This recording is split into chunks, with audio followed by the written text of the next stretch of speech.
The next properties of the transition elements we are going to study is the magnetic property. The magnetic property is a measure of the unpaired electrons which will be present in the transition elements. Now we know that wherever an external magnetic field is applied, the substance can behave as a paramagnetic substance or it can behave as a diamagnetic substance. Now, paramagnetic substances are those substances which are attracted toward the external magnetic field, and it shows that it has gotten unpaired electrons in them. The diamagnetic substances are those substances which are repelled by the external magnetic field, and this is because of the presence of the paired electrons in the in that substance, right? That means it doesn't have the unpaired electrons. Now it has been observed that the transition elements are mainly paramagnetic in nature, and the paramagnetism is because of the presence of the unpaired electron. Now we know that in the transition element there is a gradual filling of the d subshell, right? So gradually there will be filling of the d orbitals having d1, d2, d3, d4 and so on. So as the number of the unpaired electrons will increase in the d subshell, there will be increase in the paramagnetism of the transition element, right students? So the magnetic property, it is the, you can say, measure of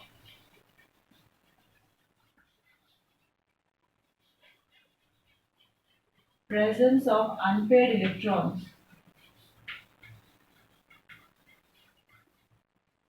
Unpaired electrons. Now, in case of the transition elements, we generally have the unpaired electrons in the d orbitals or d subshell.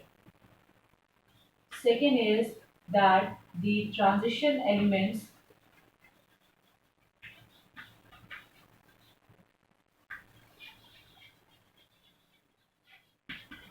are mainly paramagnetic.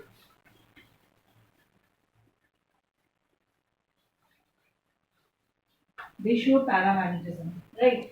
And the magnetic property is going to depend upon the unpaired electrons, right? So the magnetic moment,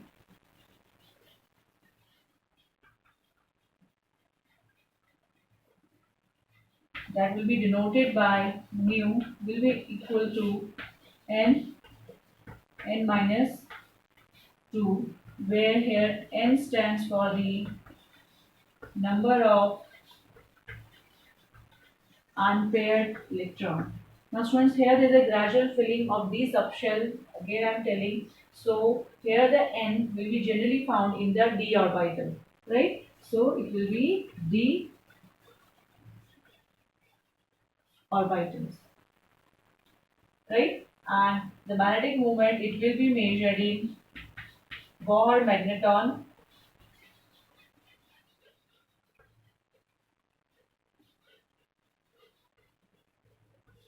Now if we just see the configuration of manganese, it has got Z equals to 25, and you know that argon will write the electronic configuration in the condensed form. So it is argon, we have got 4s2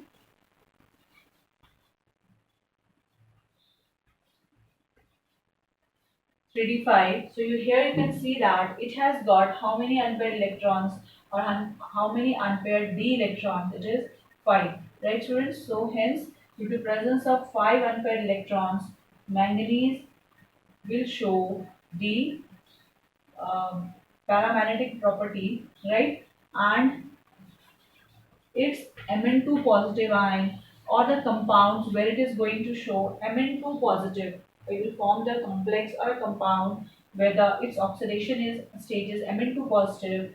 You will see that it will have 5 unpaired d electrons. So that time also it has got the maximum paramagnetism that can be possible in with the d subshell, right student? So the paramagnetism of the transition element is because of the presence of the unpaired d electrons, right? So we will move to the next property of the transition element, tendency to form the complexes. Now students, in contrast to the representative elements S and P block elements, the transition elements have the characteristic that they form the complex compounds. Now these elements can bind to number of the anions or the neutral molecules to form the complex compound. So we have gone through the complex compound in coordination compound, the last unit which we have completed. So there we have seen that the central metal ions, they are mainly the transition elements, and they just gets linked through the coordinate bond to the ligands which are approaching them, right? So transition elements, why they are able to form large number of complexes, is because of their smaller size of their ion or of their atom, right? They have got higher nuclear charge, and the next one is, the reason is the availability of the d orbitals, right students? So they have got the availability of d orbitals, and these three reasons makes the transition elements able to form a large number of complex compounds, right? So we will take few examples of the complex compounds here.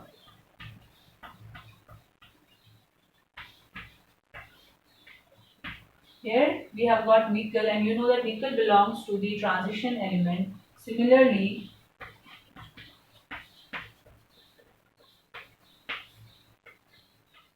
we have got the another complex also. You can see here the central metal ion is linking or is binded to the ligands, right? That's the approaching ligands 6, and it forms a coordinate bond here.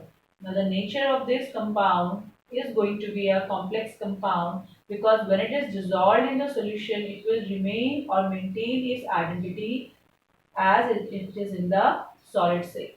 Similarly is FeCN whole 6 4 negative, right? So what are the reasons which make the transition elements able to form the complex compound? Is the small, or you can say highly small size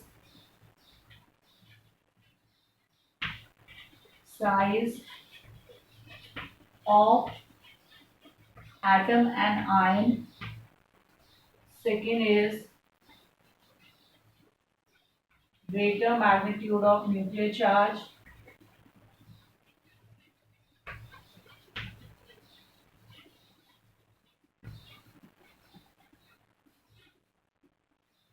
Third is availability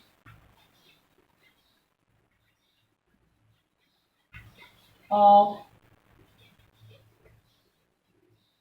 vacant d orbital. When we have gone through the VBT and found that the metal ion, they just get their d orbitals available or get the d orbitals vacant, so that a particular hybridization, by going through the hybridization and making the orbitals available for the approaching ligands, right? So they have got the d orbitals available, which they can either they are vacant or they can get it vacant or available for the approaching ligands, right students? So the d block elements, the transition elements, they have tendency to form the complexes or the complex compound. Now they have one more tendency, that is to show the catalytic property.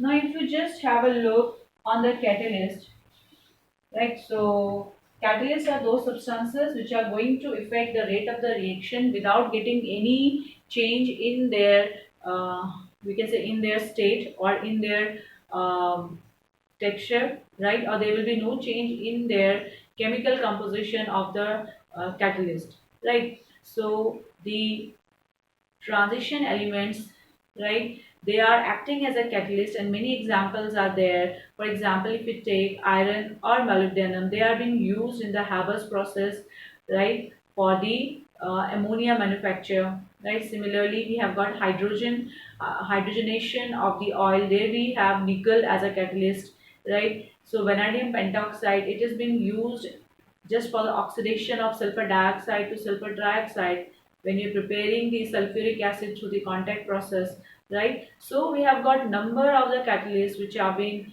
used, and mostly they are the transition elements and their compounds. So what is the, we can say, what, which characteristic of the transition elements make it a good catalyst? First of all is that catalyst, transition elements, they are going to provide a surface area for the catalyst, for the reactants to just come and absorb on the surface and get the reaction done, right. So first is they make the surface area, they provide this large surface area, they provide the surface area for the reactant, right, to undergo the reaction. Second is that they have a tendency to form a reaction intermediate with the reactant, and hence provide an alternate path for the reaction to takes place, which have got the lower activation energy, right. So they have a tendency to just react with the reactant and form a reaction intermediate, right, which just provide an alternate path having the lower activation energy. And the third one, which is the most important here, is that the transition elements show the variable oxidation state. So, by using these three characteristics, they behave as a very good catalyst, right? So, the transition elements, they act as a good catalyst, right? The first one, they provide the surface area. We generally, every catalyst does, so provides the surface area for the reactant molecule.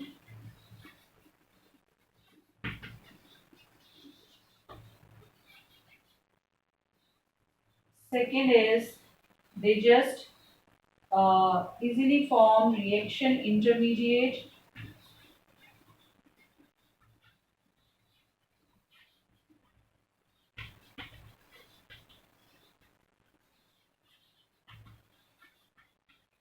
Right, and hence lower the activation energy. And the third one is they show variable oxidation state, right, students. So generally when it has been asked that what is the reason that that the transition elements show the catalytic property, generally we mention because these two are the common properties which will be shown by most of the catalysts. So generally we express this one, that is the transition elements, they show variable oxidation state. As a result, they behave as a very good catalyst, right. So the third point I think is not, uh, it is not visible, but it is that they form the variable oxidation state, right. So I'm just writing at the top here.